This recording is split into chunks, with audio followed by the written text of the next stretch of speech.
ជំរាបសួរលោកលោកស្រីនាងកញ្ញាអរគុណលោកអ្នកដែលបានបើកស្ដាប់កម្មវិធីព័ត៌មានរបស់វិទ្យុបារាំង AFE នៅពេលនេះម៉ោង 7 យប់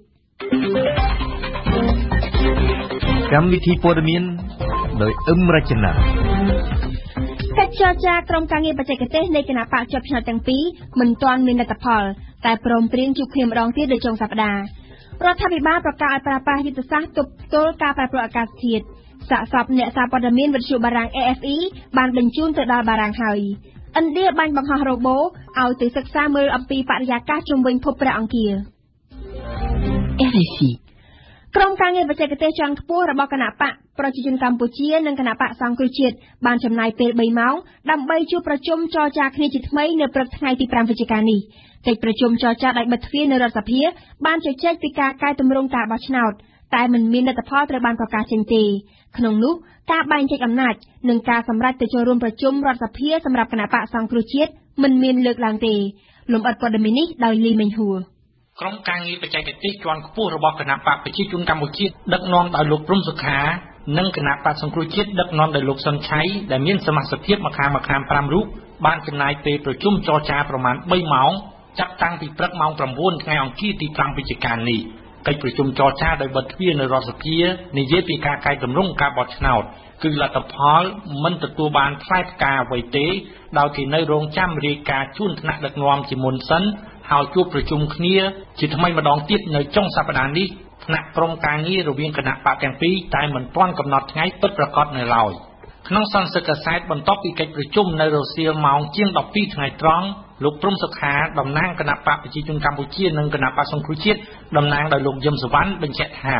កិច្ចប្រជុំចរចានោះលើកឡើងតែពីការកែតម្រង់ការបោះឆ្នោតដែលថ្នាក់ដឹកនាំកម្ពុជាគណៈបកប្រជាជនកម្ពុជានិងគណៈបកសង្គ្រោះជាតិបានព្រមព្រៀងគ្នាកាលពីកិច្ចប្រជុំចរចាថ្នាក់កម្ពុជាថ្ងៃទី16កញ្ញាលោកព្រំសុខាប្រធានក្រុមការងារបច្ចេកទេសរបស់គណៈបកប្រជាជនកម្ពុជាបានលើកឡើងថាកិច្ចប្រជុំនៅព្រឹកមិញមិនបានជជែកពីការស៊ើបអង្កេតរកការពិតនៃលទ្ធផលបោះឆ្នោតថ្ងៃ28កក្កដាដោយដែលគណៈបកសង្គ្រោះជាតិបានលើកឡើងនោះទេកិច្ចប្រជុំមិនទាន់ចេញជាលទ្ធផលទេប៉ុន្តែជាយន្តការមួយដើម្បីឈានទៅរកការកែតម្រង់ការបោះឆ្នោតនៅពេលខាងមុខរីឯការជជែកពីការបែងចែកអំណាចគឺមិនមានទេដោយហួសពីសមត្ថភាពរបស់ក្រុមការងារនេះបើតាមការបញ្ជាក់របស់លោកព្រំសុខាចំណែកលោកយឹមសុវណ្ណបញ្ជាក់ថាគណៈបក្សសង្គ្រោះជាតិមិនជជែកពីការចូលរួមប្រជុំរដ្ឋសភាទេនៅពេលនេះហើយបានព្រមានពីលទ្ធភាពនៃការដឹកនាំធ្វើបាតកម្មតវ៉ាជាថ្មីបើសិនជាកិច្ចចរចាមិនមានលទ្ធផលរដ្ឋាភិបាលកម្ពុជាបានប្រកាសនៅថ្ងៃអង្គារទី5វិច្ឆិកានេះដាក់ឲ្យប្រើប្រាស់ផែនការយុទ្ធសាស្ត្រដំបូងបង្អស់របស់ខ្លួនក្នុងការទប់ទល់នឹងការប្រែប្រួលអាកាសធាតុការប្រកាសឲ្យប្រើប្រាស់យុទ្ធសាស្ត្រថ្មីនេះបានធ្វើឡើងនាឱកាសវេទិកាជាតិលើកទី3ស្ដីពីការប្រែប្រួលអាកាសធាតុដែលបើកធ្វើនៅឯវិមានសន្តិភាពទីស្តីការគណៈរដ្ឋមន្ត្រីប៉ែនបូណាជូនព័ត៌មានពិស្ដាផែនការយុទ្ធសាស្ត្រលើកដំបូងស្ដីពីការទប់ទល់ជាមួយនឹងការប្រែប្រួលអាកាសធាតុត្រូវបានប្រកាសដាក់ឲ្យប្រើប្រាស់ជាផ្លូវការនៅថ្ងៃអង្គារទី5វិច្ឆិកានេះដោយលោកនាយករដ្ឋមន្ត្រីហ៊ុនសែនផែនការយុទ្ធសាស្ត្រនេះមានគោលដៅដោះស្រាយបញ្ហាប្រឈមបង្កឡើងដោយគ្រោះមហន្តរាយធម្មជាតិដែលកើតឡើងដោយសារតែការប្រែប្រួលអាកាសធាតុផែនការយុទ្ធសាស្ត្រនេះនឹងត្រូវអនុវត្តចន្លោះពីឆ្នាំ2014ដល់ឆ្នាំ2023នេះបើយោងតាមសេចក្តីប្រកាសព័ត៌មានរបស់ក្រសួងបរិស្ថានដែលចេញផ្សាយនៅរសៀលថ្ងៃអង្គារនេះលោកនាយករដ្ឋមន្ត្រីហ៊ុនសែនបានថ្លែងថាការប្រែប្រួលអាកាសធាតុបានក្លាយជាបញ្ហាប្រឈមជាយុទ្ធសាស្ត្រមួយសម្រាប់ការអភិវឌ្ឍដែលទាមទារឲ្យមានការយកចិត្តទុកដាក់រួមគ្នាដោះស្រាយជាបន្ទាន់វេទិកាជាតិលើកទី3ស្ដីពីការប្រែប្រួលអាកាសធាតុបានប្រារព្ធធ្វើនៅថ្ងៃទី5វិច្ឆិកានេះនៅឯវិមានសន្តិភាពទីស្តីការគណៈរដ្ឋមន្ត្រីលោកនាយករដ្ឋមន្ត្រីហ៊ុនសែនបានថ្លែងក្នុងឱកាសបើកវេទិកានេះថាកម្ពុជាចាត់ទុកនិរន្តរភាពបរិស្ថានថាជាអាទិភាពនាំផ្លូវដ៏ត្រឹមត្រូវសម្រាប់យុទ្ធសាស្ត្រជាតិស្ដីពីការអភិវឌ្ឍប្រកបដោយចីរភាពនិងការលុបបំបាត់ភាពក្រីក្រសូមបញ្ជាក់ថាវេទិកាជាតិលើកទី3ស្ដីពីការប្រែប្រួលអាកាសធាតុនេះនឹងបើកឱកាសឲ្យក្រុមអ្នកជំនាញជាតិនិងអន្តរជាតិពិភាក្សាគ្នាអំពីបញ្ហាជាច្រើនទាក់ទងទៅនឹងការងារគ្រប់គ្រងការប្រែប្រួលអាកាសធាតុអ្នកជំនាញច្រើនជាង700នាក់មកពីរដ្ឋាភិបាលដៃគូអភិវឌ្ឍអង្គការសង្គមស៊ីវិលនិងស្ថាប័នជាច្រើនទៀតបានចូលរួមពិភាក្សាក្នុងវេទិកានេះរហូតដល់ថ្ងៃទី7ខែវិច្ឆិកា វេទិកានេះក៏បានបើកធ្វើឡើងចំពេលដែលប្រទេសកម្ពុជាទទួលរងគ្រោះទឹកជំនន់យ៉ាងធ្ងន់ធ្ងរអនុសាសន៍ទាំងឡាយដែលកើតចេញពីការពិភាក្សានេះនឹងបានជាប្រយោជន៍សម្រាប់គាំទ្រកម្ពុជាក្នុងការឆ្លើយតបទៅនឹងការប្រែប្រួលអាកាសធាតុឆ្ពោះទៅការកសាងសង្គមបៃតងដែលបញ្ចេញឧស្ម័នកាបូនិកតិចធន់នឹងការប្រែប្រួលអាកាសធាតុមានសមត្ថភាពនិងមានភាពសុខដុមរវាងការរស់នៅរបស់មនុស្សនិងបរិស្ថានលោកស្រី Claire van der Waren អ្នកសម្របសម្រួលអង្គការសហប្រជាជាតិប្រចាំកម្ពុជាបានគូបញ្ជាក់ថារាល់សកម្មភាពឆ្លើយតបនឹងអាកាសធាតុមិនគួរមើលរំលងដល់កង្វល់របស់ស្ត្រីដែលជាក្រុមងាយរងគ្រោះបំផុតពីការប្រែប្រួលអាកាសធាតុគណៈកម្មាធិការជាតិរៀបចំការបោះឆ្នោតហៅកាត់ថាកោជបបានប្រកាសឲ្យដឹងនៅថ្ងៃនេះថា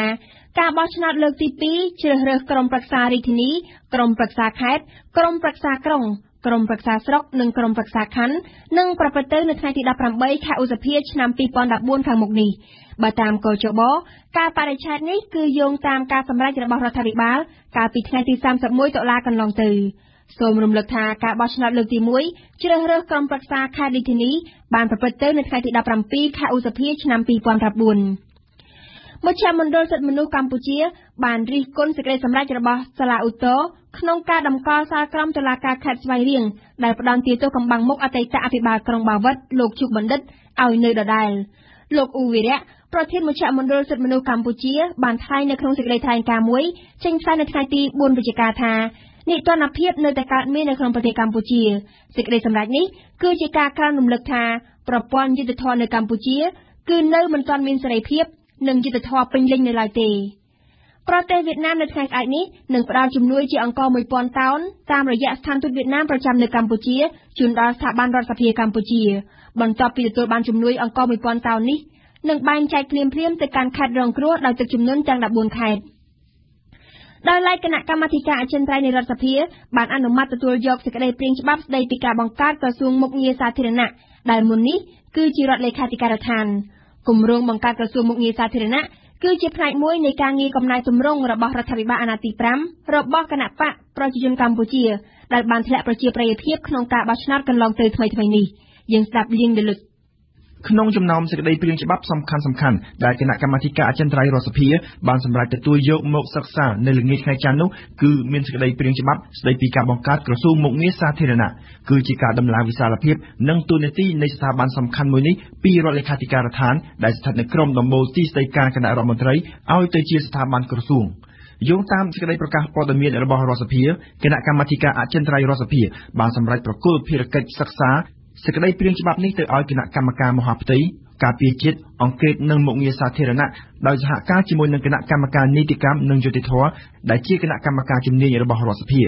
គោលដៅនៃការបង្កើតឲ្យមានក្រសួងមុខងារសាធារណៈគឺជាផ្នែកមួយនៃការដ្ឋានកំណែទម្រង់របស់រដ្ឋាភិបាលអាណត្តិទី5នេះបើតាមការបញ្ជាក់របស់លោកផៃស៊ីផានរដ្ឋលេខាធិការនិងជាអ្នកនាំពាក្យទីស្តីការគណៈរដ្ឋមន្ត្រីរដ្ឋាភិបាលរូបនេះបានពន្យល់ថានៅពេលដែលមានក្រសួងមុខងារសាធារណៈហើយនោះក្រសួងនេះនឹងមានវិសាលភាពភារកិច្ចធំជាងមុនដែលគ្រាន់តែជាការគ្រប់គ្រងលើចំនួនមន្ត្រីរាជការនោះបានន័យថាក្រសួងមុខងារសាធារណៈនឹងមានតួនាទីពិនិត្យទៅលើគុណភាពនិងប្រសិទ្ធភាពនៃការផ្តល់សេវាសាធារណៈរបស់រដ្ឋជូនដល់ពលរដ្ឋទៀតផងគួរកត់សម្គាល់ផងដែរថាថ្មីនេះស្ថាប័នជំនាញមួយចំនួនត្រូវបានរដ្ឋាភិបាលបំបែកពីទីស្តីការគណៈរដ្ឋមន្ត្រីឲ្យទៅនៅក្រោមការដឹកនាំផ្ទាល់របស់ក្រសួងជំនាញតែម្ដងដូចជារាជបណ្ឌិតសភាវិជ្ជាជីវៈតុលាការត្រូវស្ថិតនៅក្រោមការគ្រប់គ្រងរបស់ក្រសួងយុតិធធម៌អាជ្ញាធរជាតិទទួលបន្ទុកកិច្ចការអភិវឌ្ឍវិស័យបច្ចេកវិទ្យាគមនាគមន៍និងព័ត៌មានវិទ្យាត្រូវស្ថិតនៅក្រោមការគ្រប់គ្រងរបស់ក្រសួងប្រៃសណីជាដើមក្រសួងសុខាភិបាលកម្ពុជាបានឲ្យដឹងថាគិតត្រឹមរយៈពេល10ខែដើមឆ្នាំ2013នេះមានករណីជំងឺគ្រុនឈាម 15,000 ករណីនិងបានបណ្ដាលឲ្យមនុស្សស្លាប់ចំនួន49នាក់យ៉ាងណាក៏ដោយចំនួននេះគឺបានថយចុះច្រើនបើធៀបទៅនឹងរយៈពេលដូចគ្នាកាលពីឆ្នាំ2012ដែលជំងឺនេះមានដល់ទៅជាង 39,000 ករណីនិងបានសម្លាប់មនុស្ស167នាក់នេះបើតាមលោកងាន់ចន្ទថានាយកកម្មវិធីប្រយុទ្ធជំងឺគ្រុនឈាមនៃក្រសួងសុខាភិបាលដែលបានប្រាប់វិទ្យុបារាំងអន្តរជាតិនៅថ្ងៃអង្គារនេះលោកបានឲ្យដឹងបន្ថែមថាអ្នកស្លាប់ភាគច្រើនជាកុមារដែលមានអាយុក្រោម15ឆ្នាំប៉ុន្តែនេះមិនមែនមានន័យថាមនុស្សធំមិនប្រឈមមុខនោះទេគ្រាន់តែក្រសួងមិនទាន់បានលម្អិតខ្លាំងទៅលើករណីមនុស្សពេញវ័យលោកងាន់ចន្ទថាបានបន្តថាទោះបីជាជំងឺគ្រុនឈាមមិនធ្ងន់ធ្ងរខ្លាំងដូចក្នុងឆ្នាំ2012ប៉ុន្តែក្រសួងនៅតែព្រួយបារម្ភជានិច្ច ព្រួយបារម្ភព្រោះថាទឹកជំនន់ទើបតែស្រកហើយនៅតំបន់ដែលទឹកលិចខ្លាំងអាចបង្កឲ្យមានជម្រកមូសខ្លាកាន់តែរីករាលដាលខ្លាំងឡើងពាក់ព័ន្ធនឹងជំងឺដែរតែអំពីជំងឺផ្ដាសាយបាក់សីក្រសួងសុខាភិបាលនិងអង្គការសុខភាពពិភពលោកនៅថ្ងៃទី 4 វិច្ឆិកាកន្លងទៅបានចេញសេចក្តីប្រកាសព័ត៌មានរួមគ្នាមួយអំពីការស្លាប់របស់កុមារីម្នាក់ទៀតដោយសារជំងឺផ្ដាសាយបាក់សីកាលពីពាក់កណ្ដាលខែតុលាកន្លងទៅរយៈពេល10ខែដើមឆ្នាំ 2013 នេះមានកុមារកម្ពុជា 12 នាក់ហើយដែលបានស្លាប់ដោយសារតែមេរោគ H5N1 នេះជាបញ្ហាដែលក្រសួងសុខាភិបាលកម្ពុជាកំពុងតែព្រួយបារម្ភជាខ្លាំងនិងស្នើឲ្យប្រជាជនយកចិត្តទុកដាក់ការពារខ្លួនពីជំងឺនេះសួងសុខភារីរាយការណ៍មានកុមារីអាយុ 2 ឆ្នាំម្នាក់ដែលរស់នៅក្នុងឃុំបឹងបាត់កណ្ដាលស្រុកបាកានខេត្តពោធិ៍សាត់បានស្លាប់បាត់បង់ជីវិតដោយសារតែនាងមានឆ្លងជំងឺផ្ដាសាយបាក់សី H5N1 តាំងពីពាក់កណ្ដាលខែតុលានេះគឺជាករណីទី 23 ក្នុងឆ្នាំ 2013 និងជាករណីទី 44 ចាប់ពីឆ្នាំ 2005 ដែលកម្ពុជាមានឆ្លងវីរុសផ្ដាសាយបាក់សី H5N1 តាមសេចក្តីប្រកាសព័ត៌មាន 33 ករណីក្នុងចំណោមករណីទាំង 44 បានកើតឡើងទៅលើកុមារដែលមានអាយុក្រោម 14 ឆ្នាំក្នុងនោះមាន 10 ករណីនៃឆ្នាំ 2013 ដែលមិនបានបង្កឲ្យកុមារស្លាប់ប៉ុន្តែករណីផ្សេងទៀតគឺបានបណ្ដាលឲ្យកុមារ 12 នាក់ស្លាប់ក្នុងរយៈពេល 10 ខែក្នុងឆ្នាំ 2013 ចំនួននេះកើនឡើងជាងឆ្នាំ 2012 លោកវេជ្ជបណ្ឌិតលីសវណ្ណអនុប្រធាននាយកដ្ឋានប្រយុទ្ធនឹងជំងឺឆ្លងនៃក្រសួងសុខាភិបាលបានប្រាប់វិទ្យុបារាំងអន្តរជាតិថាមិនត្រឹមតែចំនួនស្លាប់បានកើនឡើងទេប៉ុន្តែមេរោគនេះក៏បានសាយភាយទៅកាន់ខេត្តថ្មីៗជាច្រើនផងដែរតាមរយៈការធ្វើអាជីវកម្មលក់សត្វបាក់សីនៅក្នុងសេចក្តីប្រកាសព័ត៌មានលោកមុំប៊ុនហេងរដ្ឋមន្ត្រីក្រសួងសុខាភិបាលបាននិយាយថាជំងឺផ្ដាសាយបាក់សីនៅតែបន្តគំរាមកំហែងដល់សុខភាពប្រជាជនកម្ពុជានិងជាពិសេសគឺកុមារលោកបានបន្តថាកុមារភាគច្រើនងាយនឹងប្រឈមមុខនឹងបញ្ហានេះដោយសារតែក្មេងៗចូលចិត្តលេងជាមួយសត្វចិញ្ចឹមជាពិសេសគឺជាមួយពពួកបាក់សីតាមលោកមុំប៊ុនហេងករណីដែលឆ្លងទៅកុមារទាំងនោះក៏មានភាគច្រើននៅតាមទីជនបទដែលឪពុកម្ដាយពួកគេប្រកបរបរចិញ្ចឹមសត្វទាំងនោះផងដែរសូមបញ្ជាក់ថាជំងឺផ្ដាសាយបាក់សី H5N1 គឺជាជំងឺផ្ដាសាយមួយដែលជាធម្មតាចម្លងរវាងសត្វបាក់សីឈឺទៅបាក់សីផ្សេងទៀតប៉ុន្តែជួនកាលក៏ចម្លងពីបាក់សីទៅមនុស្សផងដែរ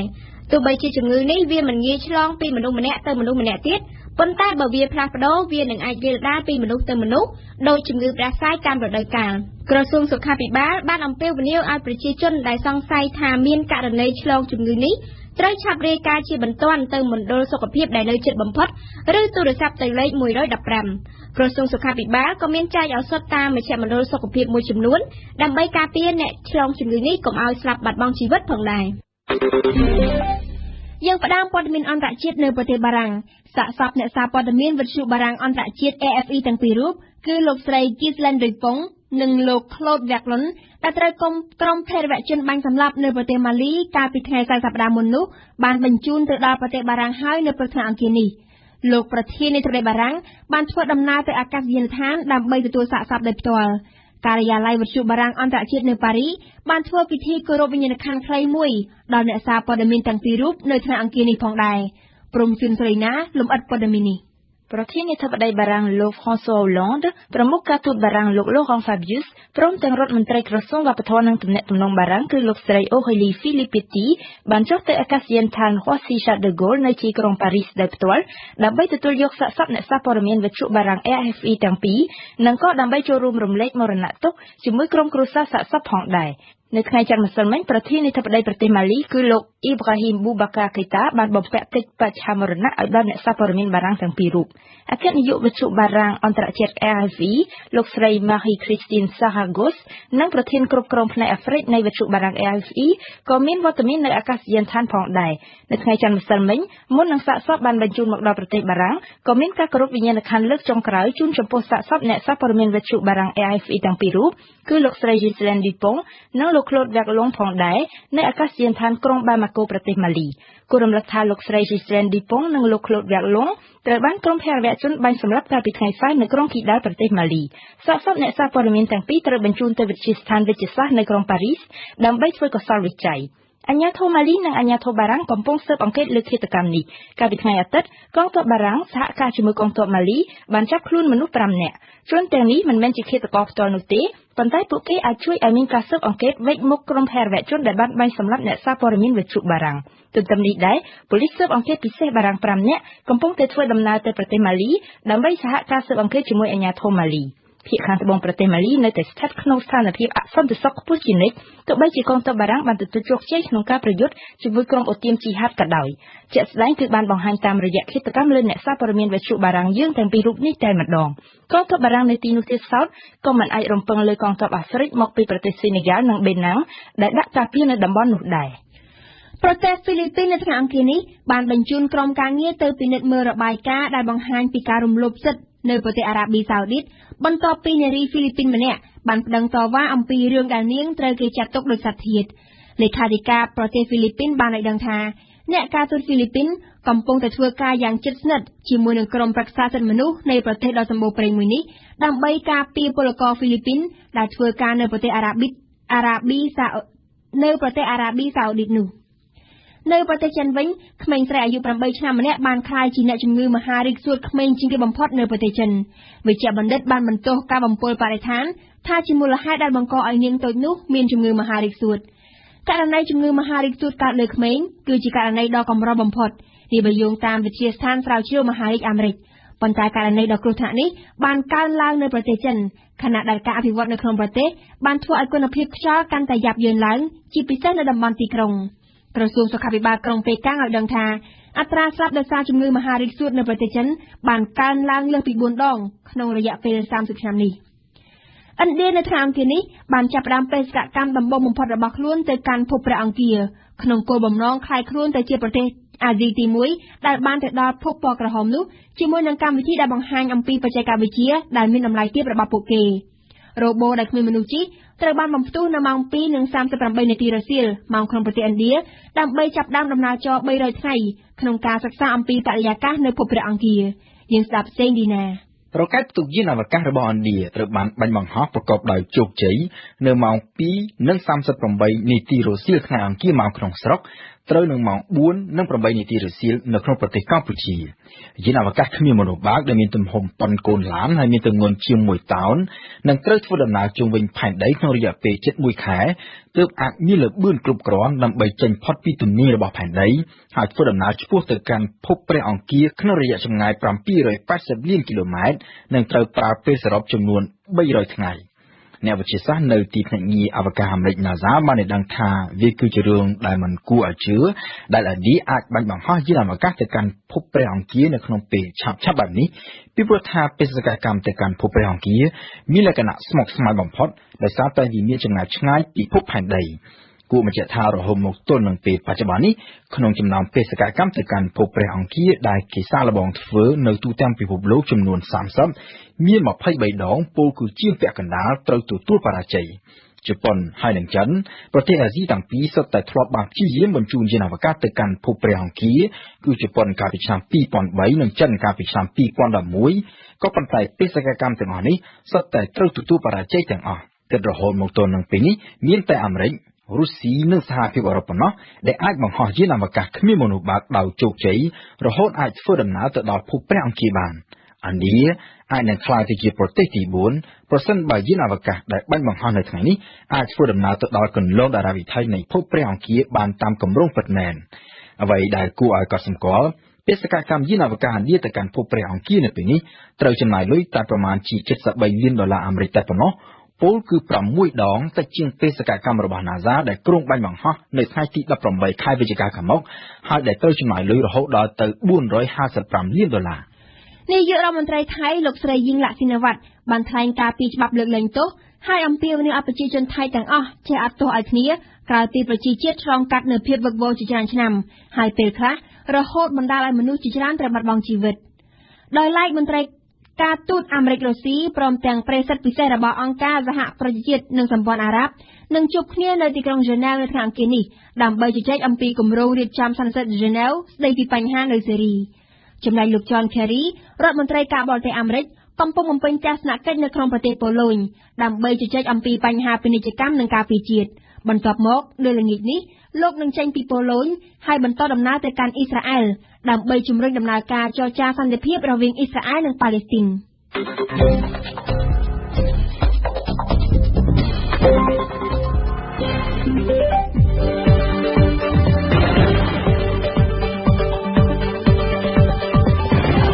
វិទ្យុបារាំង AID ភ្នំពេញ 92 MHz សៀមរាប 92 MHz បាត់ដំបងក្រុងព្រះសីហនុនិងកំពង់ចាម 94.5 MHz លោកអ្នកសាជាទីមេត្រីជាបន្តទៀតនេះលោកអ្នកនឹងបានស្ដាប់កម្មវិធីផ្សាយរបស់យើងដែលក្នុងរួមមានដំបងគឺជានីតិភ្ញៀវប្រចាំថ្ងៃរៀបចំជូនដោយលេងដលុចនៅថ្ងៃអង្គារនេះដលុចបានសម្ភាសន៍លោកយឹមសវណ្ណអ្នកនាំពាក្យគណៈបកសង្គ្រោះជាតិអំពីលទ្ធផលនៃកិច្ចចរចារវាងគណៈបកជាប់ឆ្នោតទាំងពីរដែលទើបតែបិទបញ្ចប់នៅព្រឹកថ្ងៃអង្គារនេះក្រោយមកគឺជានីតិព្រឹត្តិការណ៍អន្តរជាតិប្រចាំថ្ងៃជាងបុប្ផាចូលខ្លួនមកធ្វើបទអន្តរាគមន៍អំពីការបដិសេធរបស់លោកស្រីប្រធានាធិបតីកូរ៉េខាងត្បូងមិនព្រមបើកជំនួបកម្ពុជាជាមួយលោកនាយករដ្ឋមន្ត្រីជប៉ុនបន្ទាប់មកទៀតគឺជានីតិបទយកការរបស់អឹមណាវិនស្ដីពីជំនួបចរចាដោះស្រាយវិបត្តិនយោបាយមានសញ្ញាវិជ្ជមានតែមិនទាន់ដល់ទីបញ្ចប់និងនៅចុងក្រោយគឺជានីតិប្រវត្តិសាស្ត្រខ្មែររបស់វ៉ាន់ឌីកអ៊ុនដែលនឹងជម្រាបជូនលោកអ្នកអំពីរបបកម្ពុជាប្រជាធិបតេយ្យភ្ញៀវប្រចាំថ្ងៃ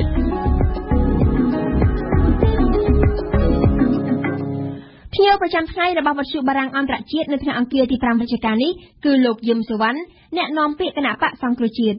លោកយឹមសវណ្ណដែលបានស្ថិតនៅក្នុងក្រុមចរចារបស់គណៈបកសង្គ្រោះជាតិនៅក្នុងការចរចាជាមួយគណៈបកប្រជាជនកម្ពុជានៅព្រឹកថ្ងៃអង្គារនេះបានថ្លែងថាកិច្ចប្រជុំរវាងគណៈបកនយោបាយទាំងពីរមិនបរាជ័យទាំងស្រុងនោះឡើយមានប្រសាសន៍នៅក្នុងបទសម្ភាសន៍ជាមួយវិទ្យុបារាំងអន្តរជាតិលោកយឹមសវណ្ណបញ្ជាក់ថាលោកបានលើឆន្ទៈមួយចំនួនរបស់ក្រុមការងារគណៈបកប្រជាជនកម្ពុជាដែលនិយាយអំពីការផ្លាស់ប្តូរសមាជិកកោជបនិងការកែតម្រង់ប្រព័ន្ធផ្សព្វផ្សាយសូមអញ្ជើញស្ដាប់បទសម្ភាសន៍រវាងលេងដលុចនិងលោកយឹមសវណ្ណដូចតទៅអាយដាមយឹមសវណ្ណខ្ញុំបាទសូមជម្រាបសួរអាយដាមបាទខ្ញុំសូមជម្រាបសួរវិទ្យុបារាំងអាយដាមកិច្ចប្រជុំក្រុមការងារបច្ចេកទេសនៃគណៈបកជាប់ឆ្នោតទាំងពីរនៅព្រឹកថ្ងៃអង្គារនេះដែលសាធារណជនកំពុងតាមដានយ៉ាងយកចិត្តទុកដាក់នោះมันមានលទ្ធផលជាដុំកំភួននោះឡើយខ្ញុំថាគ្មានលទ្ធផលពីព្រោះថា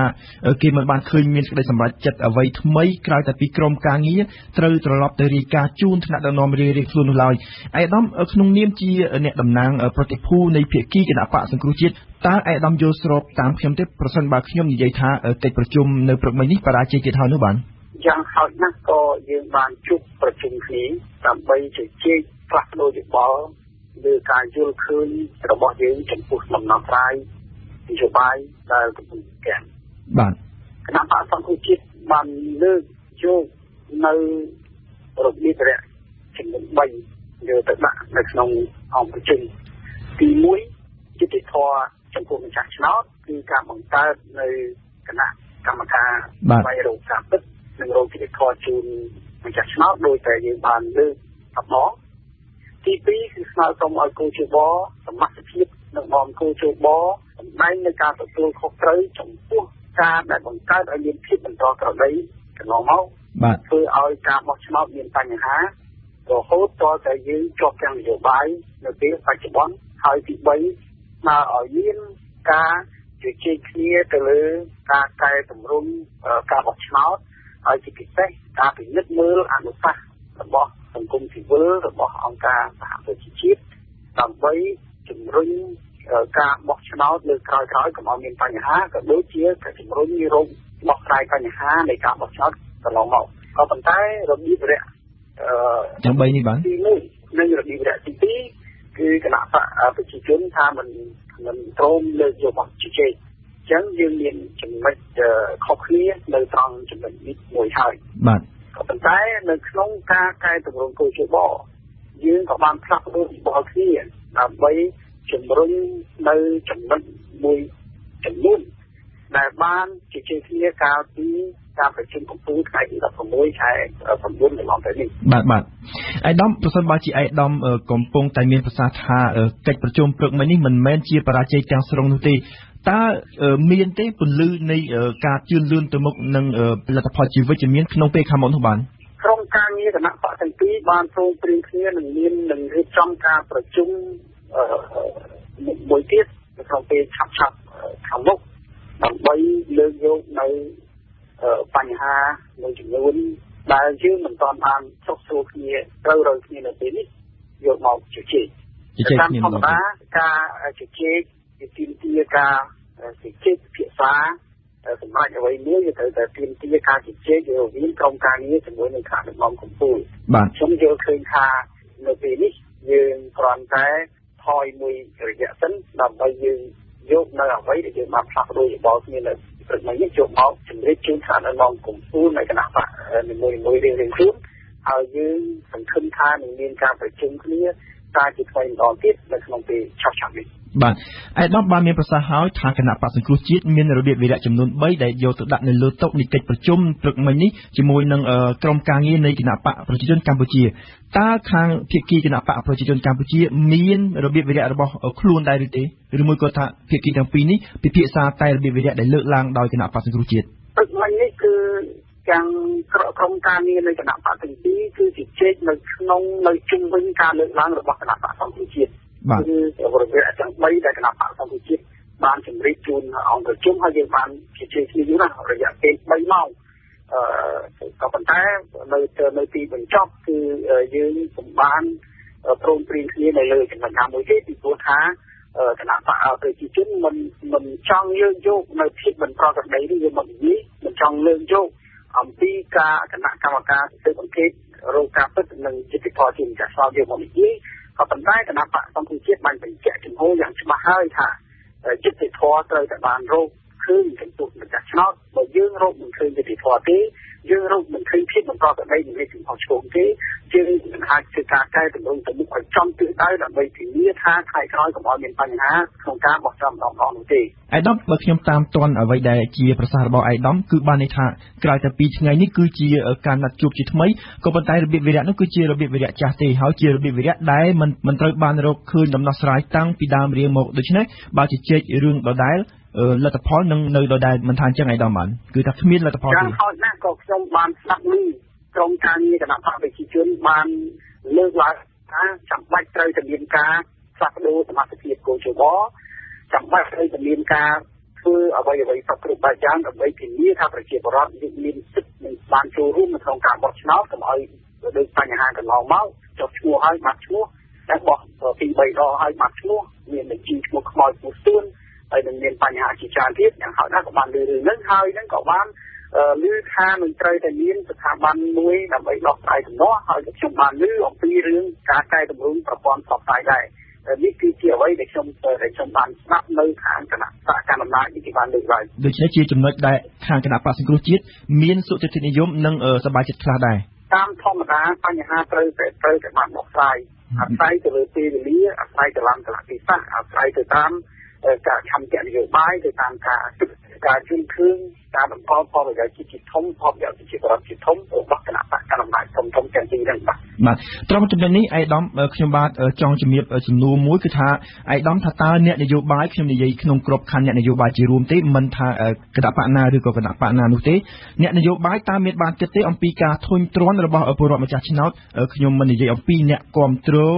និន្នាការនយោបាយខាងណានោះដែរប្រសិនបើការចរចាគ្នាច្រើនដងពេកទៅពិសេសគ្មានដំណោះស្រាយទៅមុខលឿនឆាប់រហ័សនោះប្រជាពលរដ្ឋលោកអាចធុញទ្រាន់ដែរមិនថាអញ្ចឹងអាយដាមបានខ្ញុំបានលើប្រជាពលរដ្ឋតែងតែលើកឡើងថា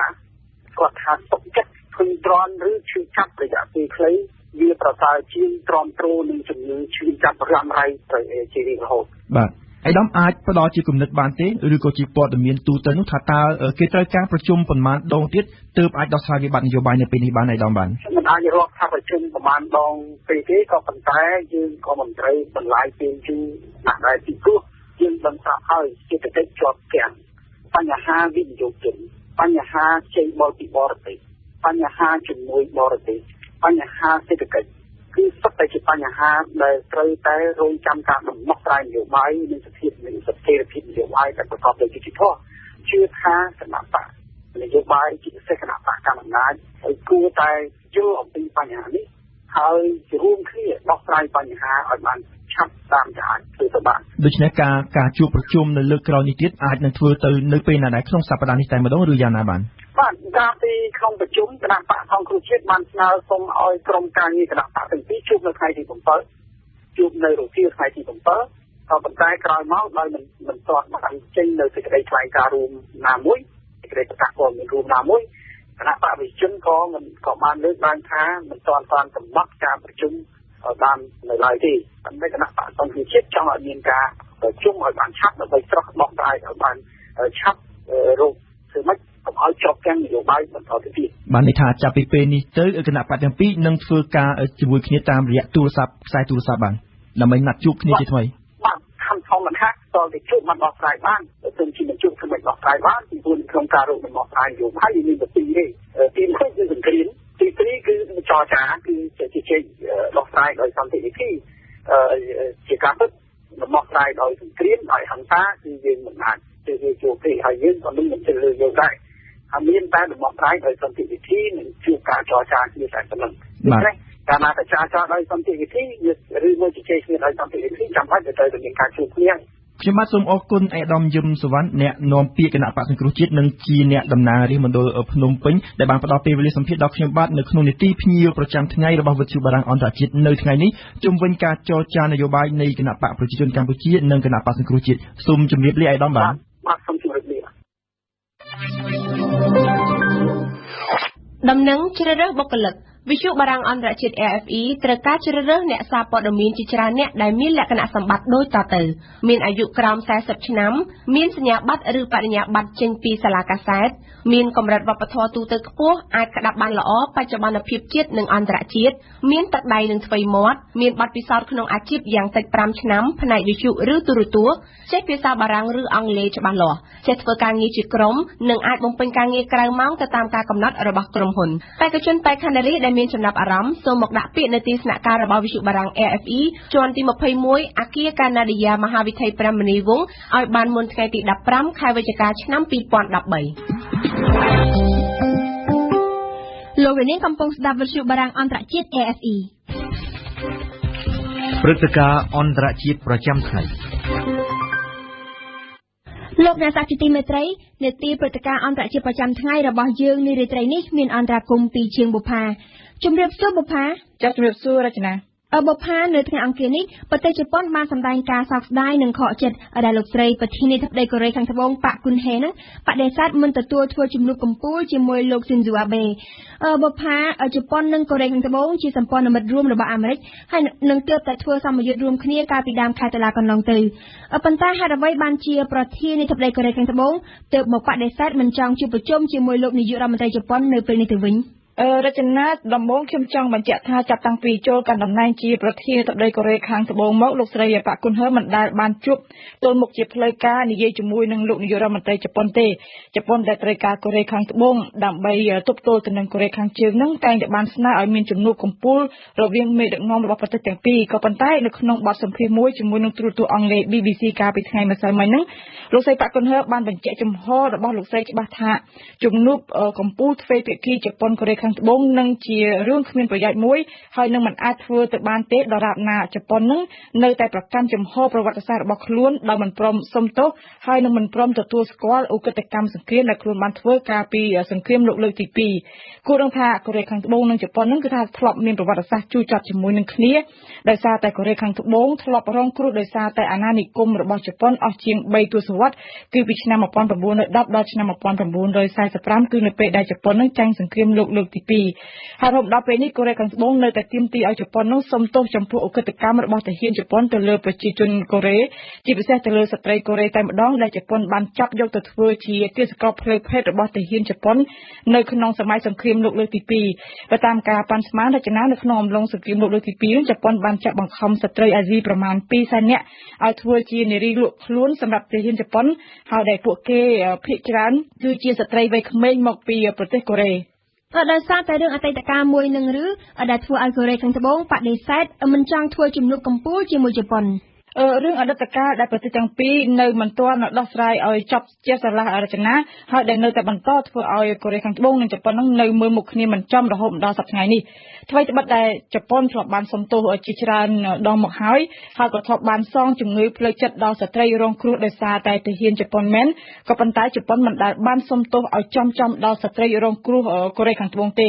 តាមកូរ៉េខាងត្បូងរហូតមកដល់បច្ចុប្បន្ននេះគឺថាជប៉ុននៅតែប្រកាន់អរិយាប័ត្រជាតិនិយមមិនទទួលស្គាល់ឧក្រិដ្ឋកម្មរបស់ខ្លួននៅក្នុងសម័យសង្គ្រាមជាក់ស្ដែងការពីពេលថ្មីនេះទៀតមន្ត្រីជាន់ខ្ពស់របស់រដ្ឋាភិបាលហើយនិងអ្នកនយោបាយជប៉ុននឹងទើបតែទៅគោរពវិញ្ញាណក្ខន្ធសាកសពទាហាននៅវិហារយ៉ាស៊ូគូនីដ៏ចម្រូងចម្រាសកូរ៉េខាងត្បូងគឺតែងតែប្រឆាំងទៅនឹងសកម្មភាពទៅគោរពសពនៅវិហារយ៉ាស៊ូគូនីនេះពីព្រោះបើតាមកូរ៉េខាងត្បូងវិហារនេះមានកប់ទៅដោយសាកសពទាហានជប៉ុនដែលបានប្រព្រឹត្តឧក្រិដ្ឋកម្មទៅលើប្រជាជនកូរ៉េខាងត្បូងមួយវិញទៀតគឺថាកូរ៉េខាងត្បូងរឹតតែខឹងខ្លាំងនឹងជប៉ុនពីព្រោះនៅក្នុងសៀវភៅសិក្សាប្រវត្តិសាស្ត្ររបស់ជប៉ុនជាក់ស្ដែងគេបានបាត់បង្រៀនពីសកម្មភាពខុសខើរបស់ទាហានជប៉ុនទៅលើប្រជាជនរបស់ប្រទេសដទៃទេផ្ទុយទៅវិញគឺថាកូនសិស្សជប៉ុននឹងបានរៀនសូត្រតែពីវីរភាពក្លាហានរបស់ទាហានជប៉ុនដែលបានបូជាជីវិតសម្រាប់ប្រទេសជាតិនៅសម័យសង្គ្រាមលោកលើកទី2ហើយដើម្បីឈឺចាប់ដោយសារតែអាណានិគមរបស់ជប៉ុននឹងក៏បានលេចឡើងជាថ្មីម្ដងទៀតនៅក្នុងចំណោមប្រជាជនកូរ៉េខាងត្បូងគឺថានៅចាប់តាំងពីពេលដែលជប៉ុននឹងបានចេញមុខទាមទារដីកោះដុកដូដែលកូរ៉េខាងត្បូងបានទទួលសិទ្ធិកាន់កាប់នៅក្រៅសង្គ្រាមលោកលើកទី2ក៏ប៉ុន្តែជប៉ុននៅតែទាមទារថាជាទឹកដីរបស់ខ្លួនតាមកូរ៉េខាងត្បូងគឺថាការទាមទាររបស់ជប៉ុននឹងបង្ហាញយ៉ាងច្បាស់ប្រឡែតអំពីអាណានិគមផ្ដាច់ការរបស់ជប៉ុននៅក្នុងសម័យសង្គ្រាមហើយនៅក្នុងចំនួនដណ្ដើមកោះជាមួយជប៉ុននឹងលោកស្រីប្រធានទឹកដីប៉ាក់គុនហឺធ្លាប់បានប្រកាសនៅក្នុងពិធីចូលកាន់តំណែងរបស់លោកស្រីឲ្យថាលោកស្រីនឹងនៅតែបន្តនយោបាយបន្តពីប្រធានទឹកដីកូរ៉េខាងត្បូងមុនគឺស្វែងរកការផ្សះផ្សាកិច្ចសហប្រតិបត្តិការហើយនឹងសន្តិភាពនៅសមុទ្រចិនខាងកើតគឺជាមួយនឹងជប៉ុនក៏ប៉ុន្តែគឺថាស្ថិរភាពហើយនឹងការជឿទុកចិត្តគ្នាទៅវិញទៅមកគឺត្រូវតែឈរទៅលើមូលដ្ឋានត្រឹមត្រូវនៃប្រវត្តិសាស្ត្ររចនាចាបុផាកូរ៉េខាងត្បូងនិងជប៉ុនបានរួមគ្នាជាមួយអាមេរិកដើម្បីទប់ទល់នឹងការគំរាមកំហែងអាវុធនុយក្លេអ៊ែររបស់កូរ៉េខាងជើងបើសិនជាកូរ៉េខាងត្បូងនិងជប៉ុនឆ្លោះគ្នាអញ្ចឹងមានតែយុទ្ធសាស្ត្ររួមគ្នាប្រឆាំងនឹងកូរ៉េខាងជើងត្រូវធ្លាក់ទឹកទៅហើយមិនអញ្ចឹងទេបុផានេះហើយជាកង្វល់របស់ភាគីជប៉ុនរចនាតាមអនុអគ្គលេខាធិការរដ្ឋាភិបាលជប៉ុនគឺថាកូរ៉េខាងត្បូងគឺជាប្រទេសជិតខាងដ៏សំខាន់ដែលមានផលប្រយោជន៍រួមគ្នាជាមួយនឹងជប៉ុនដូច្នេះជប៉ុននឹងបន្តកិច្ចប្រឹងប្រែងដើម្បីស្វែងរកការសហការជាមួយនឹងកូរ៉េខាងត្បូងហើយដែលលោកនាយករដ្ឋមន្ត្រីជប៉ុន Shinzo Abe ត្រូវការជួបប្រជុំកម្ពុជាជាមួយលោកស្រីប្រធានទឹកដីកូរ៉េខាងត្បូងក៏ដោយសារតែវាមានបញ្ហានេះដែរភាពតានតឹងរវាងប្រទេសទាំងពីរជប៉ុននិងកូរ៉េខាងត្បូងក៏ធ្វើឲ្យអាមេរិកឯនោះទៅវិញនឹងក៏ព្រួយបារម្ភបន្តិចដែរអាមេរិកដែលកំពុងតែបែរនយោបាយយុទ្ធសាស្ត្រយោធាទៅអាស៊ីដើម្បីទប់ទល់ទៅនឹងការពង្រីកឥទ្ធិពលរបស់ចិននឹងធ្លាប់បានសង្ឃឹមទុកចិត្តទៅលើសម្ព័ន្ធមិត្តទាំងពីរកូរ៉េខាងត្បូងនិងជប៉ុនមួយវិញទៀតអាមេរិកខំប្រឹងរហូតមកបញ្ចុះបញ្ចូលឲ្យជប៉ុនហើយនិងកូរ៉េខាងត្បូងនឹងឲ្យធ្វើការរួមគ្នាពីព្រោះពួកគេប្រទេសទាំងពីរមានសត្រូវរួមគ្នាតែមួយគឺអាវុធនុយក្លេអ៊ែររបស់កូរ៉េខាងជើងនៅក្នុងយុទ្ធសាស្ត្រយោធាកូរ៉េខាងត្បូងយល់ព្រមធ្វើសម្ពយុទ្ធជាមួយជប៉ុននៅក្រោមការដឹកនាំរបស់អាមេរិកមែនក៏ប៉ុន្តែនៅក្នុងផ្នែកនយោបាយការទូតវិញទាំងអស់គ្នាសង្កេតថាបើសិនជាជំនួបកម្ពុជាទ្វេភាគីរវាងកូរ៉េខាងត្បូងនិងជប៉ុនពិតជាកើតមានមែននោះវានឹងក្លាយជាសញ្ញានៃការរួបរวมគ្នាដ៏ខ្លាំងមួយដើម្បីប្រឈមទៅនឹងការគំរាមកំហែងនៃអាវុធនុយក្លេអ៊ែររបស់កូរ៉េខាងជើងតាមពិតទៅរចនាដែលអាមេរិកចាប់បារម្ភនោះគឺថាចាប់បារម្ភតាំងពីចុងឆ្នាំមុនម្លេះពីចំនួនដែលអាចកើតមានរវាងប្រទេសសម្ព័ន្ធមិត្តទាំងពីរកូរ៉េខាងត្បូងហើយនិងជប៉ុនពោលគឺនៅពេលដែលកូរ៉េខាងត្បូងនឹងបានធ្លាក់នៅក្រោមការដឹកនាំរបស់គណៈបកអភិរក្សនិយមចំណែកឯជប៉ុនវិញក៏បានបោះឆ្នោតឲ្យលោក Shinzo Abe ដែលជាអ្នកអភិរក្សនិយមហើយនិងអ្នកជាតិនិយមខ្លាំងនឹងឲ្យឡើងធ្វើជានាយករដ្ឋមន្ត្រីអ្នកនយោបាយអភិរក្សនិយមឡើងកាន់កាប់ប្រទេសធ្វើឲ្យគេខ្លាចថាចំនួនរវាងកូរ៉េខាងត្បូងនិងជប៉ុននឹងកាន់តែមានភាពតឹងតែងខ្លាំងឡើងថែមទៀតឥឡូវនេះគឺថាជាក់ស្ដែងណាស់ហើយចំនួននឹងពិតជាកើតមែនហើយនឹងកាន់តែតឹងតែងដោយសារតែជំហររបស់លោកស្រីប្រធាននៃកូរ៉េខាងត្បូងដែលមិនចង់ធ្វើជំនួបកម្ពុជាជាមួយនឹងជប៉ុនរចនាចាសូមអរគុណបុប្ផាសម្រាប់បទអន្តរកម្មនារីត្រីនេះអំពីការបដិសេធរបស់អ្នកស្រីប្រធានាធិបតីកូរ៉េខាងត្បូងមិនព្រមជួបជាមួយលោកនាយករដ្ឋមន្ត្រីជប៉ុនស្ដាប់វិទ្យុបារាំង RFE ពិភពលោកស្ថិតនៅក្នុងដៃរបស់លោកអ្នក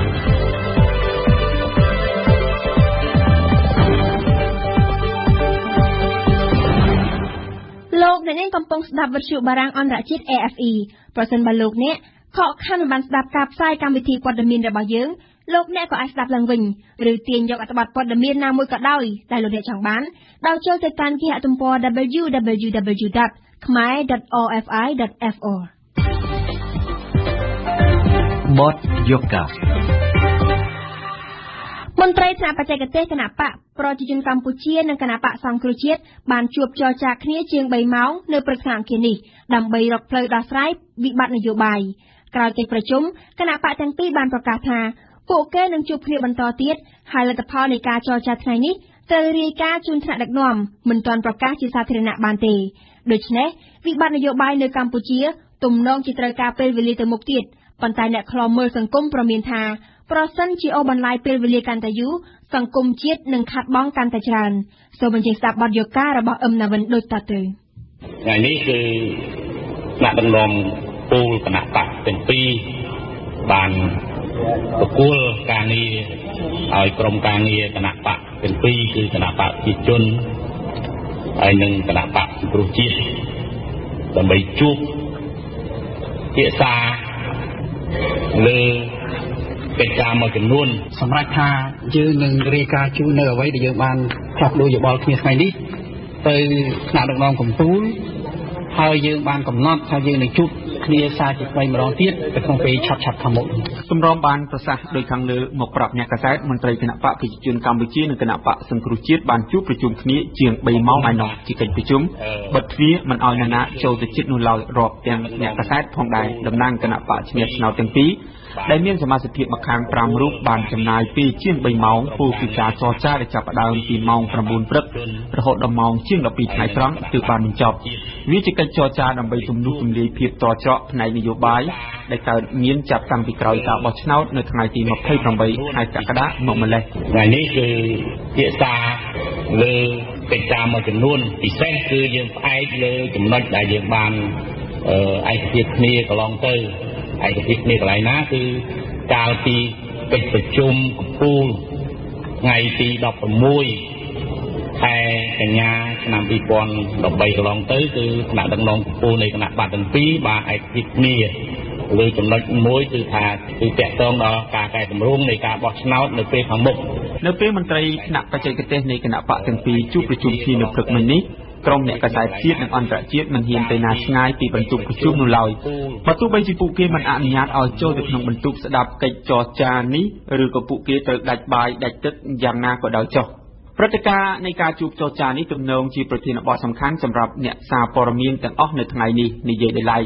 និយាយជារួមវាក៏ជាព្រឹត្តិការណ៍មួយដែលជាការចង់ដឹងចង់ឮរបស់ប្រជាពលរដ្ឋកម្ពុជាទាំងមូលផងដែរចង់ដឹងចង់ឮពីព្រោះថាគ្រប់គ្នាមិនចង់ឃើញការជាប់គាំងនយោបាយនៅកម្ពុជាត្រូវបានអូសបន្លាយយូរទៅទៀតនោះទេជាការកត់សម្គាល់តិចឬច្រើនវិបត្តិនយោបាយក្រោយការបោះឆ្នោតនេះបានធ្វើឲ្យកម្ពុជាប៉ះពាល់និងខាតបង់លើវិស័យជាច្រើនក្នុងនោះរាប់ទាំងផ្នែកសេដ្ឋកិច្ចនយោបាយនិងការទូតផងដែរត្រឡប់មកនិយាយពីលទ្ធផលនៃជំនួបចរចារវាងគណៈបកប្រជាជនកម្ពុជានិងគណៈបកសង្គ្រោះជាតិនោះវិញក្រោយពីការរងចាំអស់រយៈពេលជាច្រើនម៉ោងមកមន្ត្រីនៃគណៈបកទាំងពីរក៏បានដើរចេញពីបន្ទប់ប្រជុំនៅវេលាម៉ោងជាង12ដើម្បីប្រកាសពីលទ្ធផលនៃកិច្ចចរចាដល់អ្នកសារព័ត៌មានដែលអ្នកខ្លះបានដេកអ្នកខ្លះបានអង្គុយឬឈរនៅទីធ្លាក្នុងអគារវិមានរដ្ឋសភាដើម្បីរងចាំលទ្ធផលនៃការចរចានោះលោកព្រំសុខាតំណាងឲ្យគណៈបកប្រជាជនកម្ពុជានិងលោកយឹមសវណ្ណតំណាងខាងគណៈបកសង្គ្រោះជាតិបានឡើងថ្លែងប្រាប់អ្នកកាសែតម្ដងម្នាក់ពីលទ្ធផលជំនួបនោះជាលទ្ធផលទំនងជាមិនធ្វើឲ្យសាធារណជនរាប់ទាំងអ្នកកាសែតផងពេញចិត្តប៉ុន្មាននោះទេថាជាលទ្ធផលខ្ញុំសូមជម្រាបយ៉ាងហោចណាស់ប្រហែលជាលោកស្រីអស់លោកជ្រាបហើយបាទគឺការជួបគ្នារវាងគណៈបកទាំងពីរណាកំពូលនៅថ្ងៃ16 17ខែកញ្ញាដូច្នេះមកដល់ឥឡូវនេះគឺរយៈពេលជាង1ខែហើយដូច្នេះគ្រាន់តែជាការជួបគ្នានេះជាយន្តការមួយដែលយើងបានឯកភាពប្រជុំកំពូលនោះគឺថាចំណុចទី2ថាបង្កើតយន្តការដើម្បីកំណែទម្រង់ការបោះឆ្នោតនាពេលខាងមុខដូច្នេះការជួបគ្នានេះគឺជារូបភាពមួយនៃយន្តការជួបគ្នាដើម្បីជជែកគ្នាអំពីការកែតម្រង់ហើយទី2បញ្ហាល្អិតគឺយើងបានជជែកគ្នាលើបញ្ហាមួយចំនួនដែលយើងសូមមិននិយាយជាក់ស្ដែងទេដល់ថ្ងៃខាងមុខដែលយើងជួបគ្នានេះយើងនឹងអាចជម្រាបជូនបានជាការកត់សម្គាល់នៅមុនជំនួបនេះគណៈបកសង្គ្រោះជាតិបានប្រកាសពីរបៀបវិរៈចំនួន3ដែលត្រូវដាក់លើតុចរចាទី1គឺការស្វែងរកយុត្តិធម៌ជូនម្ចាស់ឆ្នោត ទី2សូមឲ្យថ្នាក់ដឹកនាំគណៈកម្មាធិការជាតិរៀបចំការបោះឆ្នោតនាពេលបច្ចុប្បន្ននេះលាឈប់ពីតួនាទីនិងទី3សូមឲ្យយន្តការកែតម្រង់ការបោះឆ្នោតរបស់គណៈបកប្រជាជនកម្ពុជាក៏ដូចជារដ្ឋាភិបាលដែលបានប្រកាសជាស្រេចហើយនោះទទួលយកអនុសាសន៍សង្គមស៊ីវិលនិងតំណាងអង្គការសហប្រជាជាតិប៉ុន្តែនៅពេលបញ្ចប់កិច្ចចរចានោះលោកយឹមសវណ្ណអ្នកនាំពាក្យគណៈបកសង្គ្រោះជាតិបានប្រាប់អ្នកកាសែតមិនខុសពីលោកព្រំសុខាដែលមកពីគណៈបកប្រជាជនកម្ពុជាដែលនោះទេគឺលទ្ធផលនៃការចរចាព្រឹកមិញនេះមន្ត្រីចរចាទាំងពីរភាគីមិនប្រាប់ឲ្យប្រកាសពីលទ្ធផលជាសាធារណៈនោះឡើយតែពួកគេនឹងរាយការណ៍ទៅថ្នាក់ដឹកនាំរៀងៗខ្លួនតាមធម្មតាការជជែកគ្នាវាមានការឯកភាពគ្នាខ្លះតែវាមានការមិនឯកភាពគ្នាខ្លះចឹងហើយបានជាខ្ញុំសូមមិនជជែកមិនបញ្ចេញជាសាធារណៈទេប៉ុន្តែគ្រាន់តែថាយើងខ្ញុំនឹងរាយការណ៍ជូនទៅថ្នាក់ដឹកនាំកម្ពុជាដើម្បីធ្វើការសម្រេចនៅលើបញ្ហាមួយចំនួនដែលបញ្ហាផ្សេងទៀតនៅពេលដែលអ្នកកាសែតសួរបន្ថែមថាតំណាងរាជគណៈបកសង្គ្រោះជាតិនឹងចូលប្រជុំរដ្ឋសភានាពេលខាងមុខនេះដែរឬទេលោកយឹមសវណ្ណបានឆ្លើយដូចនេះថាព្រឹកមិញអត់មានការជជែកគ្នាពីរឿងការប្រជុំសភាទេដរាបណាមិនទាន់មានអ្វីជាផែនការសកម្មភាពច្បាស់លាស់គឺគណៈបកសង្គ្រោះជាតិសូមប្រកាសជូនសាធារណជនថាអត់មានការចូលប្រជុំសភាជាដាច់ខាតផ្លែផ្កាតិចតួចនៃជំនួបថ្នាក់បច្ចេកទេសរបស់គណៈបកជាប់ឆ្នោតទាំងពីរនៅថ្ងៃទី5វិច្ឆិកានេះបានធ្វើឲ្យខុសពីក្តីរំពឹងទុករបស់សាធារណជនមួយចំនួនប៉ុន្តែសម្រាប់អ្នកខ្លាំមើលសង្គមទំនងជាមិនសូវខកចិត្តប៉ុន្មាននោះទេពីព្រោះពួកគេដូចជាបានដឹងជាមុនហើយអំពីដំណើរការទៅមុខនៃការដោះស្រាយវិបត្តិនយោបាយនាពេលបច្ចុប្បន្ននេះលោកកែមលីអ្នកខ្លាំមើលការអភិវឌ្ឍសង្គមបានមានយោបល់ថាយើងរៀបចំប្រជុំសំណុំរួលដំបូងឡើងអ្នកចែកទេតែក៏វាឈានទៅដល់អ្នកនយោបាយអត់ត្រូវគ្នាហើយមកទៅចែកក្នុងចំណោមអ្នកបច្ចេកទេសវិញខ្ញុំគិតថាมันប្រច្រកគឺឲ្យតែអ្នកនយោបាយនឹងគាត់ត្រូវគ្នាទៅអ្នកបច្ចេកទេសចាំតែធ្វើតាមក្រោយទេអាហ្នឹងលោកបាននិយាយបន្តថាការចរចាទៅមុខយឺតអាចបណ្ដាលមកពីឆន្ទៈនៃដៃគូចរចាទាំងពីរខុសគ្នាដូច្នេះមានតែការសម្បទានឬការយកប្រយោជន៍ជាតិជាធំនោះទេទើបការដោះស្រាយវិបត្តិនយោបាយនៅពេលនេះបានទៅលឿនគណៈបកប្រជាជាតិគួរតែបន្តចាប់បទដើម្បីរៀបចំយន្តការរដ្ឋសភាឲ្យបានល្អជាមួយនឹងគណៈបកប្រជាជនគួរតែបន្តចាប់បទដើម្បីអនុញ្ញាតឲ្យមានក្រុមឯករាជ្យស៊ើបអង្កេតពីរដ្ឋបតីខ្ញុំគិតថាបើសិនជាបន្តមកអញ្ចឹងអាចយកច្រកផ្សេងខ្លួនតើវិបត្តិនយោបាយមិនអាចដោះស្រាយបានភ្លាមឬត្រូវអូសបន្លាយពេលយូរទៅមុខទៀតប្រទេសជាតិនឹងខាតបង់អ្វីខ្លះ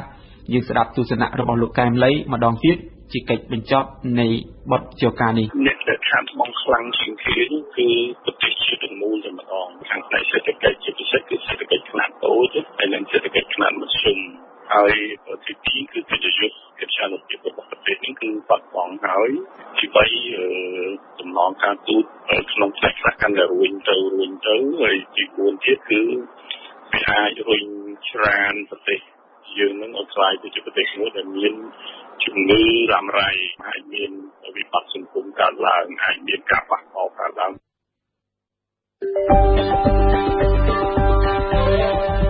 វិទ្យុបារាំង AFE ជាខេមរៈភាសាផ្សាយមួយថ្ងៃ13ម៉ោងពីម៉ោង7ព្រឹកដល់ម៉ោង8យប់ដោយមានកម្មវិធីព័ត៌មាន3ម៉ោងក្នុងមួយថ្ងៃគឺពេលព្រឹកពីម៉ោង7ដល់ម៉ោង8ថ្ងៃរសៀលពីម៉ោង1ដល់ម៉ោង2ពេលយប់ពីម៉ោង7ដល់ម៉ោង8សូមកុំភ្លេចបើកស្ដាប់វិទ្យុបារាំង AFE 92 MHz នៅភ្នំពេញនិងសៀមរាប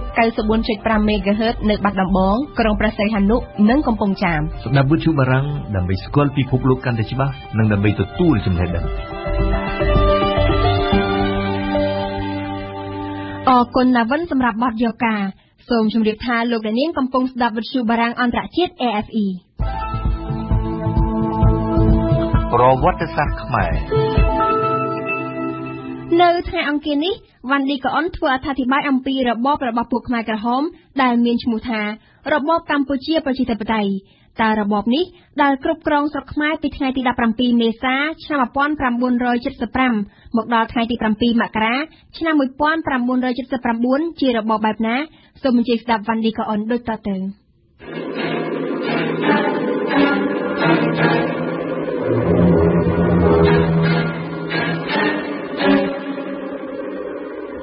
ព្រឹត្តិការណ៍ថ្ងៃ17មេសាឆ្នាំ1975បានត្រូវខ្មែរក្រហមចាត់ទុកថាជាថ្ងៃជោគជ័យមួយដ៏ធំនៅក្នុងប្រវត្តិសាស្ត្រខ្មែរ ព្រោះជាថ្ងៃដែលពួកគេអះអាងថាបានវាយរំលំទាំងរបបសក្តិភូមិទាំងវណ្ណៈកហបតីទាំងពពួកអាណានិគមនិយមគ្រប់ប្រភេទប៉ុន្តែចំពោះសម្ដេចនរោត្តមសីហនុវិញព្រះអង្គបានត្រូវពួកខ្មែរកុម្មុយនីសរក្សាទុកសិនជាហេតុធ្វើឲ្យប្រជាជនខ្មែរនៅពេលនោះមានសេចក្តីសង្ឃឹមថាសភាពការនឹងវិលទៅរកភាពប្រក្រតីវិញជាពុំខានប្រជាជនទីក្រុងដែលត្រូវជំនឿឲ្យទៅរស់នៅតាមភូមិនៅជនបទហើយអត់បាយក្រហាយទឹកប្រត់ប្រាស់ប្តីស័យប្រត់ប្រាស់ប្រពន្ធកូនចៅនាំគ្នាសម្លឹងមើលទៅឯដរអាកាសក្រែងឃើញយន្តហោះដែលសម្ដេចឪត្រូវធ្វើដំណើរត្រឡប់ពីប៉េកាំងមកមាតុប្រទេសវិញ10ថ្ងៃបន្ទាប់ពីយោធាខ្មែរក្រហមចូលមកក្នុងទីក្រុងភ្នំពេញអ្នកដឹកនាំខ្មែរក្រហមបានបើកអង្គសន្និបាតមួយនៅពហុកីឡាជាតិក្រោមអធិបតីរបស់ខៀវសំផនសមាជិករដ្ឋាភិបាលរួបរวมជាតិកម្ពុជា13រូបក៏បានចូលរួមប្រជុំដែរអង្គសន្និបាតនាថ្ងៃ25-27 មេសានោះបានសម្រេចរក្សាទុកសម្ដេចនរោត្តមសីហនុឲ្យស្ថិតនៅជាព្រះប្រមុខរដ្ឋដដែល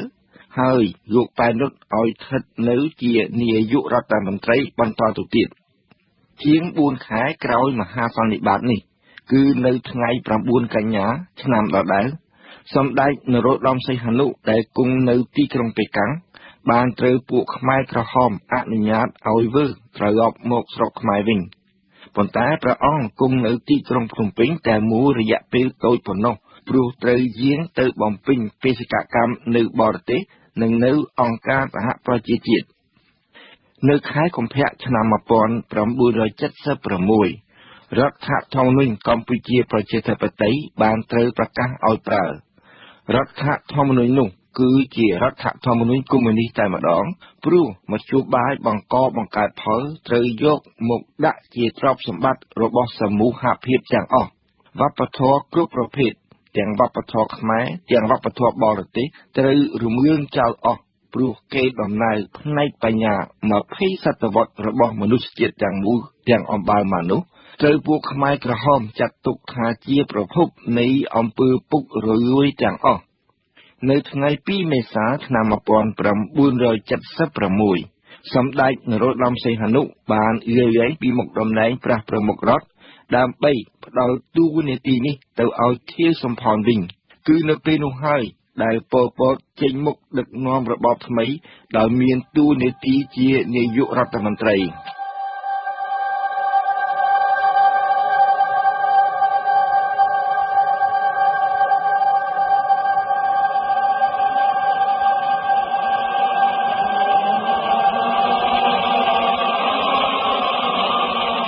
ថ្ងៃ17មេសាដែលជាថ្ងៃជោគជ័យរបស់ពួកខ្មែរក្រហមក៏ជាថ្ងៃដែលប្រជាជនខ្មែរទាំងមូលធ្លាក់ទៅក្នុងរណ្ដៅមរណៈដែរថ្ងៃ17មេសាឆ្នាំ1975នោះដែលជាថ្ងៃដែលជនបរទេសចេញអស់ពីកម្ពុជាក៏ជាថ្ងៃបរាជ័យរបស់ពួកខ្មែរក្រហមផងដែរចំណីអាហារនិងគ្រឿងឧបភោគបរិភោគដែលអាមេរិកដឹកជញ្ជូនតាមយន្តហោះមកឲ្យប្រជាជនខ្មែរមាននៅសល់សម្រាប់តែ10ថ្ងៃប៉ុណ្ណោះរីឯនៅតាមស្រែចម្ការក៏គ្មានអ្វីសម្រាប់ចិញ្ចឹមប្រជាជនខ្មែរដែរព្រោះតែសង្គ្រាមព្រោះតែពួកខ្មែរក្រហមគ្មានផែនការអ្វីទាំងអស់ពួកគេគិតតែពីជ័យជំនះជាប្រវត្តិសាស្ត្រដោយភ្លេចគិតទាំងស្រុងថាជ័យជំនះពិតប្រាកដគឺការមានអាហារបរិភោគសិនបើនឹងទៅរកជំនួយបរទេសក៏មិនកើតទៅទៀតព្រោះពួកគេស្អប់បរទេសដូចនេះពួកគេក៏គ្មានជំរឿសអ្វីទៀតក្រៅពីទុកឲ្យប្រជាជនដាច់ពោះស្លាប់តែម្ដងទៅបើពួកគេមិនប្រកាន់យុទ្ធសាស្ត្រម្ចាស់ការ 100% បែបនេះពួកគេមិនចាំបាច់ដេញប្រជាជនចេញពីទីក្រុងជាបន្ទាន់តក់កុហកពេកដូចនេះដែរតាមធម្មតាមុននឹងទទួលជ័យជំនះគេត្រូវគិតរឿងសេដ្ឋកិច្ចឲ្យបានល្អិតល្អន់សិនគឺត្រៀមលក្ខណៈឲ្យបានស្រេចដូច្នេះឃើញថាទន្ទឹមនឹងជ័យជំនះរបស់គេពួកខ្មែរក្រហមក៏បានបង្កគ្រប់លក្ខណៈដើម្បីទទួលបរាជ័យទៅវិញដែរ នេះជារឿងមួយដ៏សំខាន់សម្រាប់អ្នកដឹកនាំក្រោយៗការបង្កលក្ខណៈសេដ្ឋកិច្ចមិនបានល្អ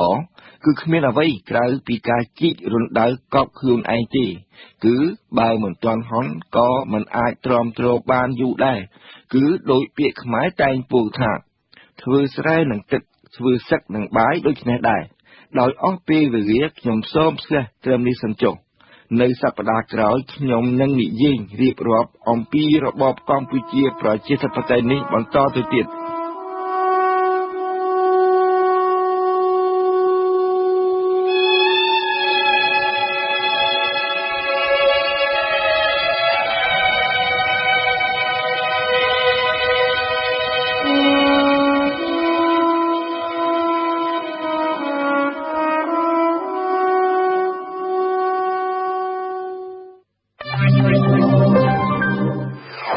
ដំណឹងជ្រើសរើសបុគ្គលិកវិទ្យុបារាំងអន្តរជាតិ RFE ត្រូវការជ្រើសរើសអ្នកសារព័ត៌មានជាច្រើនអ្នកដែលមានលក្ខណៈសម្បត្តិដូចតទៅមានអាយុក្រោម40ឆ្នាំមានសញ្ញាបត្រឬបរិញ្ញាបត្រចេញពីសាលាកាសែតមានកម្រិតវប្បធម៌ទូទៅខ្ពស់អាចក្តាប់បានល្អបច្ចុប្បន្នភាពជាតិនិងអន្តរជាតិមានទឹកដៃនិងថ្វីមាត់មានបទពិសោធន៍ក្នុងអាជីពយ៉ាងតិច5ឆ្នាំផ្នែកវិទ្យុឬទូរទស្សន៍ចេះភាសាបារាំងឬអង់គ្លេសច្បាស់លាស់ចេះធ្វើការងារជាក្រុមនិងអាចបំពេញការងារក្រៅម៉ោងទៅតាមការកំណត់របស់ក្រុមហ៊ុនបេក្ខជនបែកខេណារីដែលមានចំណាប់អារម្មណ៍សូមមកដាក់ពាក្យនៅទីស្នាក់ការរបស់វិទ្យុបារាំង RFE ជាន់ទី21អគារកាណាឌីយ៉ាមហាវិថី5មនីវង្សឲ្យបានមុនថ្ងៃទី15ខែវិច្ឆិកាឆ្នាំ2013លោកអ្នកស្ដាប់វិទ្យុបារាំងអន្តរជាតិ RFE កម្មវិធីព័ត៌មានរយៈពេល1ម៉ោងរបស់វិទ្យុយើងជិតដល់ទីបញ្ចប់ហើយនៅពេលនេះខ្ញុំសូមជូនព័ត៌មានសង្ខេបឡើងវិញក្រុមការងារបច្ចេកទេសជាន់ខ្ពស់របស់គណៈបកប្រជាជនកម្ពុជានិងគណៈបកសង្គ្រោះជាតិបានចំណាយពេល3ម៉ោងដើម្បីជួបប្រជុំចរចាគ្នាជាថ្មីនៅព្រឹកថ្ងៃទី5វិច្ឆិកានេះកិច្ចប្រជុំចរចាដោយបិទទ្វារនៅរដ្ឋសភាបានជជែកពីការកែតម្រង់ការបោះឆ្នោតតែមិនមានលទ្ធផលត្រូវបានប្រកាសចេញទេក្នុងនោះការបែងចែកអំណាចនិងការសម្រេចទៅចូលរួមប្រជុំរដ្ឋសភាសម្រាប់គណៈបកសង្គ្រោះជាតិមិនមានលើកឡើងទេរដ្ឋាភិបាលកម្ពុជាបានប្រកាសនៅថ្ងៃអង្គារទី5វិច្ឆិកានេះដាក់ឲ្យប្រើប្រាស់ផែនការយុទ្ធសាស្ត្រដំបូងបង្អស់របស់ខ្លួនក្នុងការទប់ទល់នឹងការប្រែប្រួលអាកាសធាតុការប្រកាសឲ្យប្រើប្រាស់យុទ្ធសាស្ត្រថ្មីនេះបានធ្វើឡើងនាឱកាសវេទិកាជាតិលើកទី3ស្ដីពីការប្រែប្រួលអាកាសធាតុដែលបានធ្វើនៅឯវិមានសន្តិភាពទីស្តីការគណៈរដ្ឋមន្ត្រីគណៈកម្មាធិការជាតិរៀបចំការបោះឆ្នោតហៅកាត់ថាកោជបបានប្រកាសឲ្យដឹងនៅថ្ងៃនេះថាការបោះឆ្នោតលើកទី2ជ្រើសរើសក្រុមប្រឹក្សារាជធានីក្រុមប្រឹក្សាខេត្តក្រុមប្រឹក្សាក្រុងក្រុមប្រឹក្សាស្រុកនិងក្រុមប្រឹក្សាខណ្ឌនឹងប្រព្រឹត្តទៅនៅថ្ងៃទី18ខែឧសភាឆ្នាំ2014ខាងមុខនេះបើតាមកោជបការបរិច្ឆេទនេះគឺយោងតាមការសម្រេចរបស់រដ្ឋាភិបាលកាលពីថ្ងៃទី31តុលាកន្លងទៅសូមរំលឹកថាការបោះឆ្នោតលើកទី1ជ្រើសរើសក្រុមប្រឹក្សាខេត្តរាជធានីបានប្រព្រឹត្តទៅនៅថ្ងៃទី17ខែឧសភាឆ្នាំ2009សាកសពអ្នកសារព័ត៌មានវិទ្យុបារាំង RFE ទាំងពីររូបគឺលោកស្រី Ghislaine Dupont និងលោក Claude